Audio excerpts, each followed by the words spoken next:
yule mwanamke amechaguliwa akiwa MCA ni mmoja tu.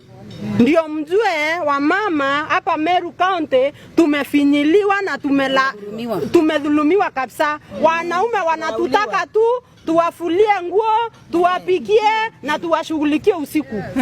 Lakini wakati wa uongozi ama wakukula hawatutaki. Sasa ndio maana mimi nimesimama hapa kama Eunice kusema sisi wa mama wa Meru tumekataa kuwashughulikia usiku na kuwapikia na kuwafulia nguo kama hawatutaki wakati wa kukula. Tumeresist hiyo.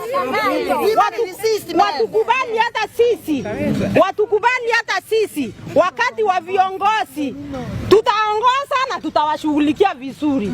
Bora watukubali. Ndio maana naomba rais wetu na ninaomba senator ya Kenya, mama wetu akifika huko, tafadhali mukonsinde mama, muelewe Meru haitaki mwanamke kiongozi. Wanataka aongoze tu kwa kitanda, kwa kitchen, kwa nguo. Hawataki kuona tukiinuka na tumesoma.